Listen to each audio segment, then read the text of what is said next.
देखिए, एक तरफ गुजरात का चुनाव देसी पार्टियों का तनाव बढ़ा रहा है, तो दूसरी तरफ नेपाल का इलेक्शन है, जिससे जिनपिंग की टेंशन जिसने बढ़ा दी है। नेपाल में 1.5 लाख से ज्यादा वोटर्स ने वोट दिया और करीब 20 मिनट पहले काउंटिंग का प्रोसेस भी शुरू हो चुका है। ऐसे में कायदे से धुकधुकी तो उम्मीदवारों की बढ़नी ही चाहिए, लेकिन सांसें चीन की ऊपर नीचे हो रही हैं। नेपाल में मुख्य मुकाबला शेर बहादुर देउबा के नेपाली कांग्रेस गठबंधन और केपी ओली की अगुवाई वाले सीपीएन-यूएमएल गठबंधन के बीच है, और वहां से आ रही मीडिया रिपोर्ट्स ये बता रही हैं कि इस बार देउबा का पलड़ा भारी पड़ सकता है। अगर ऐसा हुआ तो भारत विरोधी एजेंडा आगे बढ़ाने के लिए नेपाल को अड्डा बनाने की कोशिश में जुटे चीन के लिए ये बड़ा सेटबैक होगा। रिपोर्ट देखिए।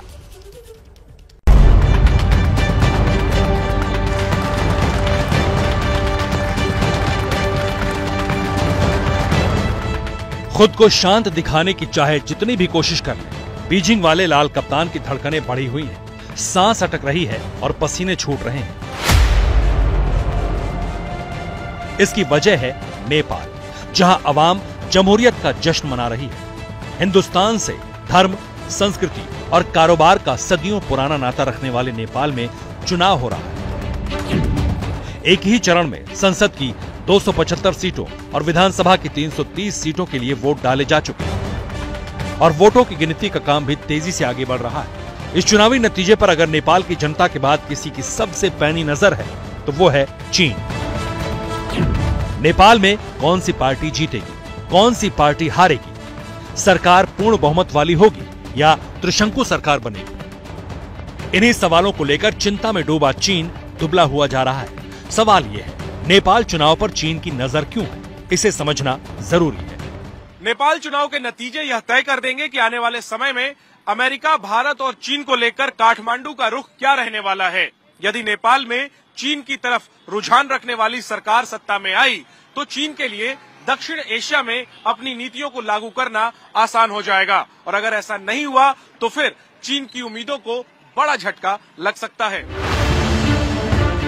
ऐसा क्यों होगा, हम आपको इसकी एक एक डिटेल देंगे, लेकिन उससे पहले नेपाल के सियासी हालात बताते हैं। नेपाल में इस बार मुख्य मुकाबला शेर बहादुर देउबा की अगुवाई वाली नेपाली कांग्रेस के सत्तारूढ़ गठबंधन और पूर्व प्रधानमंत्री केपी शर्मा ओली की पार्टी सीपीएन-यूएमएल के गठबंधन के बीच है। नेपाली कांग्रेस के गठबंधन को भारत के करीब माना जाता है, जबकि सीपीएन-यूएमएल के गठबंधन का रुख चीन समर्थक है और सीपीएन-यूएमएल गठबंधन की तरफ से पीएम पद के दावेदार माने जा रहे केपी शर्मा ओली राष्ट्रवाद का कार्ड खेल रहे हैं। वो 2018 में भारत के साथ हुए जमीन विवाद के बेबुनियाद मामले को हवा दे रहे हैं। पिछली बार प्रधानमंत्री पद पर रहते हुए नेपाल का नया नक्शा जारी करने वाले ओली दावा कर चुके हैं कि अगर उनकी सरकार बनी तो उत्तराखंड के लिपुलेख, कालापानी और लिम्पियाधुरा को भारत से लेकर फिर से नेपाल में शामिल किया जाएगा। दावा किया जाता है कि ओली ने इन 3 इलाकों को नेपाल का हिस्सा बताने वाला जो नक्शा जारी किया था, उसके पीछे उस वक्त नेपाल में चीन की राजदूत रही होंग यांगी थी। दरअसल ये तीनों इलाके भारत के लिए सामरिक तौर पर काफी अहम हैं और चीन अपने माइंड गेम से भारत के खिलाफ मुसीबत खड़ी करना चाहता था, लेकिन नेपाल के पूर्व प्रधानमंत्री प्रचंड ही इस मुद्दे पर ओली के दावों की हवा निकाल चुके हैं। प्रचंड ने 11 नवंबर को धारचूला में कहा था, नया नक्शा जारी करने से नेपाल को कुछ हासिल नहीं होगा। अगर भारत से सीमा विवाद है तो उसके लिए बातचीत करनी होगी। इसके बावजूद ओली ने जब तक प्रचार किया, उनका पूरा कैंपेन भारत से सीमा विवाद पर ही अटका रहा। यही वजह है कि चीन उनकी जीत की दुआ मांग रहा है। नेपाल की घरेलू राजनीति में चीन की इतनी दिलचस्पी बेवजह नहीं है। दक्षिण एशिया में वर्चस्व के चाइनीज प्लान में नेपाल का नंबर सबसे ऊपर है। वो नेपाल के पॉलिटिक्स को कंट्रोल करने की कोशिश करता है। इसकी सबसे बड़ी वजह है नेपाल से जुड़े चीन के आर्थिक हित। श्रीलंका की तरह नेपाल को कर्ज के जाल में फंसाता जा रहा चीन अपने बेल्ट रोड इनिशिएटिव यानी BRI के जरिए नेपाल की इकोनॉमी कंट्रोल करना चाहता है। वो फ्री ट्रेड कनेक्टिविटी के नाम पर नेपाल को अपनी शर्तों के जाल में फंसा रहा है। चीन नेपाल में भी अपनी करेंसी लागू करना चाहता है। चीन ने इसके लिए नेपाल के साथ कई प्रोजेक्ट साइन किए हैं। चीन ट्रांस हिमालयन रेलवे नेटवर्क को रफ्तार देना चाहता है और इस रफ्तार में कहीं रोड़ा ना अटके, इसके लिए चीन नेपाल में अपनी पसंद की सरकार चाहता है।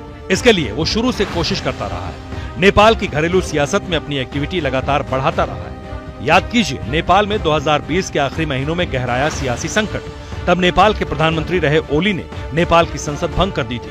कहा जाता है कि उनके इस फैसले के पीछे भी चीन का हाथ था। चीन नेपाली कम्युनिस्ट पार्टी की टूट से परेशान था और प्रचंड ओली को एक बार फिर एक साथ लाना चाहता था, लेकिन उसकी ये चाहत परवान नहीं चढ़ी। नेपाल के चुनावों को करीब से देखने वालों का दावा है कि नेपाली कांग्रेस सबसे बड़ी पार्टी के रूप में उभर सकती है। प्रधानमंत्री शेर बहादुर देउबा की अगुवाई वाले सत्तारूढ़ गठबंधन को जीत मिल सकती है। केपी शर्मा ओली की अगुवाई वाली पार्टी CPN-UML दूसरे नंबर की पार्टी तो बन सकती है, लेकिन वो जिस गठबंधन की अगुवाई कर रहे हैं उसका संसद में बड़ी ताकत बनना मुश्किल है। इसकी वजह है कई नए राजनीतिक दल और कई निर्दलीय उम्मीदवार जो दिग्गजों के लिए बड़ी चुनौती बनकर उभर रहे हैं। ये वही दिग्गज हैं जो जनता की उम्मीदें पूरी करने में नाकाम रहे हैं। नेपाल में नए संविधान के तहत दूसरी बार हो रहे चुनाव से जनता की उम्मीदें भी कुछ इसी तरह की है। वो नई पीढ़ी को आगे लाना चाहती है। यो हेरिसके नि धेरै भयो, त्यस कारण अब चाहिँ नयाँ नयाँ जाने मान्छेहरू आएर देश विकास गरोस् भन्ने इच्छा सबैको त्यही हो। चीन को डर है कि वोटर्स का यही मूड अगर चुनाव नतीजों में भी रिफ्लेक्ट हुआ तो ओली सत्ता से दूर रहेंगे और उसके सारे अरमान धरे के धरे रह जाएंगे। यही वजह है कि नेपाल के रास्ते भारत के सीमा क्षेत्र पर दबाव बढ़ाने की कोशिश में लगे जिनपिंग के लिए अपनी सांसें संभालना मुश्किल हो रहा है। क्या मजबूरी है मेरी, बताइए। मैं अभी आपको बताती हूँ कि मैंने ओए होए होए होए नमकीन के चटकारे लेते हुए टकटकी मार के डिबेट शो को पॉज रिपीट कर करके देख रहे हैं जोगिंदर जी। इनकी तरह आप भी देखें अपनी फेवरेट डिबेट्स को रिपीट कर और डाउनलोड कीजिए ABP लाइव ऐप अपने स्मार्ट टीवी पर।